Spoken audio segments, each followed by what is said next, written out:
Because I want the audiences to encourage you by meeting you.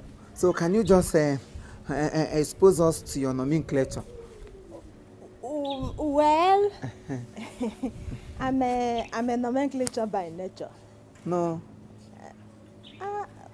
I'm a nomenclature by nature.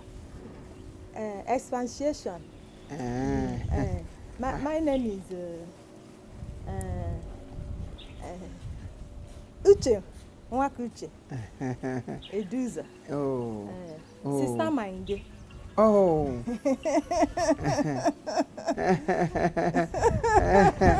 Oh, you, Sister Mange. Can you just, in a random of memorandum, then memorand your professionalism? Okay. I'm an actress. Okay, you're an actress. And a film make. Oh. Yahweh film. Oh, Yahweh film make. Film. Actress. I am atrocity. I am atrocity by nature. Wow. So flamboyant. I am so flamboyant. Well, in the summary of the conclusion is that I am very, very intoxicated by your presence. I'm very happy with your man, but I'm so much. Okay. Yes. I was a film make. I will come costume and I may.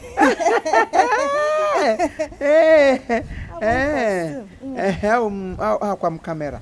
I'm camera face. I'm map taking camera. I'm camera face. Okay. I'm camera. I source my costume here and there. Here and there. Examples. How do I source my costume? That is the question everybody will ask. Okay. Then let me tell them how I source my costume. Oh. Sauce. Yeah, what you need to book value. Okay, yeah, sauce. Yeah, sauce. Sauce. Good, I got a sauce costume. I won't gang a mad home. Gamano. Joe Hele Jean. I saw the Guella. At the Guella. Say hello.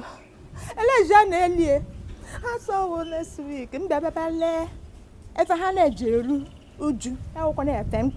Young Mala Mommananya, okay, get here. Their address so low. Hey, little crumb, someone of a lane, no one will come at the Quabu, let us let no one come at the Buya. Then, when I said, leave fella here. 6 months later, where got a way. Well, I'm poking your costume. Thank you. Oh, to make your sauce costume. Yeah, who was the king in Hogan? Who was all went back? Anyways, anyways,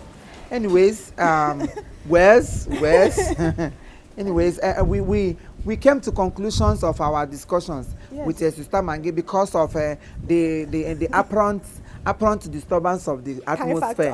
And also the time factors. And so we might not indulge into long improper fraction. Yes, improper fraction. We might not really try to indulge ourselves into indulgements. We will try to upgrade by concubine. Yes, concubine. Concubine, just in a platter of gold or platter of gold called platform.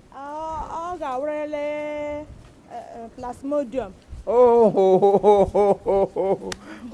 Plasmodium. Oh my God. The English escapes my memories because the English is so elaborated.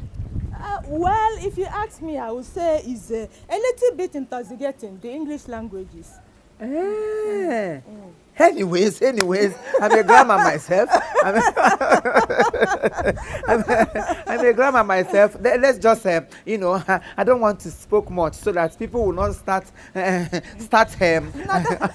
will I spark. Oh, we are Englishers. Anyways, thank you, ladies and gentlemen. Ladies, yes. Ladies and gentlemen, yes, we are embarrassed by your presence. And we appreciate it. Yes, we appreciate it. Your presence is irritating. Your condolence is everly appreciated. Oh, yes. Thank you for your condolence to us. We like it. We appreciated it. Didn't we? We does. Oh. Don't they give something like souvenir? Sachet waters. No, souvenir. That's Okay. Oh, yeah, souvenir. Yeah, it's souvenir. Chema souvenir. Oh, here the car. We are toying the same route. Yes, oh, yes. Oh, you're there. I was there. Anyway, thank you because we have come to the conclusion of our conclude. Yes. So just be patient with us. We will be right back soon. Don't touch that dice. Yes. Go on now. No, don't touch that. Don't touch that. Don't touch that. Yes. Don't touch that.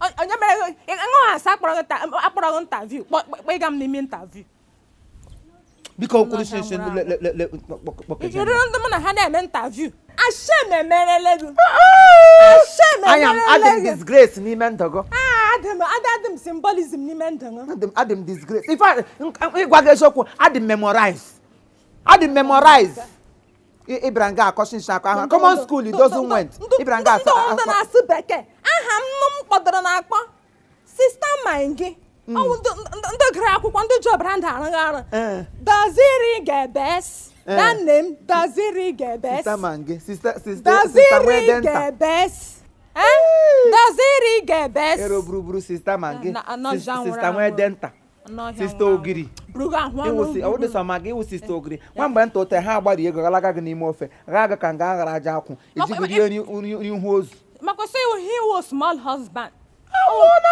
manage him manage you timba ha kam ke pro small husband nwe denta nwa agbọbịa na-enwedi ihe ọwụ amaka na mana go bịara nga yiga gị yiga akwarala go tefe aka kwajisago oyi kwapụ go otu ubu kwalie ego ugbo elu gị na-eku egbe ịgaji ya alili abịajemia alili gị na-aṅa mụ na ga enwene nomenclature anyị ga-enechi na ahụ na jidopụ mwefe aka azụ mbiwa gị ọra nnu idiot of no comparison animatopious animals makwasị ihe comprehension edegede iwu diarrhea edegede iwu diarrhea composition about your teeth iwu mmikele ihe gbasara gị gbasa eze m ụda maka Chineke ịkpaga emegakpa eze m ahụ meji eri ego ka ji n'ihe imegakpa eze m ahụ meji eri ego ise eze m ego bidoro m gị ka blọkụ edoro m gị ka ụmụdo bidoro m gị ka blọkụ awụtụkwa ka na-eji ewu ụlọ ọ blọkụ alili edoro m gị dokworo m gị ama ala ọgwa bụkwa agụ ala ọgwa bụ ọgụ ala ụbụrụ ekwu ote nwede gị ote bụ ọgụ ka nga abụrụ ji akwụ boji sago oyi ịbịakwa n'ezi m ala ọkwa ụdọ kwa ọgwụ ụdọ n'ahụ erie ụmụanya akanya kpara m gị ala ụmụaka ka gbukwa ego atakwa ahụ ka nga atụrụ ndị biri ihu biekwere m gị ka japụ ebiekwe gị ebirebe japụ n'ọja aga m atakwanụ gị emere nga ebere na mkpọrọ gị gwakwala gị uwe ọma yi gị pụta nga abịa nga ezizi hụ gị mụ na gị mee interview ịkwara nụ ụdị uwe na iyi digwulie mbụ ịkwara anụ akwara ngụ anụ ọja nwụrụ anwụ ya emepe ọnụ ya na-eshi epo ka kọrị lekwa onye ka eshiga ka latrin ịmakwa ihe uwe eze ọga ezi isi ụkọtụ eze ọga pupupu ndị mbụ eze rekwa ego n'ọnụ ekuge dadada ekuge fụfụfụ mụ na agụ bịara eme interview na-eshi ewu sista Maggi ọ bụ ụmụazị ube gị na-aza prezident na-aza gọfịs na-aza ihe ha nna local gọọmenti ọ bụ ụmụazị ibe gị ịzaga Maggi nkịta na-eji agajilaga ka ofe ha ihe na amali elu gị na nomenclature nke dịgara aha m na book of who ihu ihe dere ngwa ọwụdụkwa my own Meg hello Meg Daziri Gebes iwu Meg that name Daziri Gebes aga m atana gị anọja nwụrụ ịkwarala isi mmiri maka mmiri aga na nga amaga nshi na kọp ledere ụsọ na-enweghị ihe eji eme lede nwa ọbụbara nwa ụchụ egbe na-ebu ọkụkọ gburu egbe na-ebu ụmụazị ibe gị sokwa afa m bugago na ọnọje ịkpa bụ maga ọnọje akwa burukwe gị nwa akwa burukwe gị nwa okokpurukpuru ibere agbafọm n'ezinu ewu sista ịbago ji eje edukeshọn eto ọnụ iji eto ọnụ ọ ma nke nkịtị akpọrọ makwa imo nwụ ịga n'ala imo niile ọ mụ nwawa imo number ones Meg iwu nọtmeg eji esi n'ihu ozi jide na nkịta ọcha biko nonsense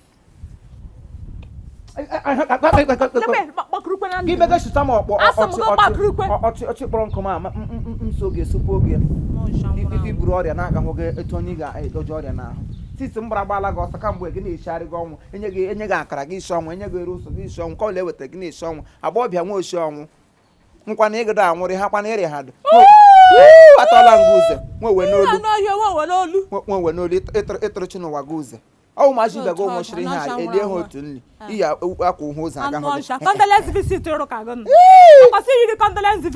iwu obi chari iwu obi chari obi achiala gị chima gị ọja obi chari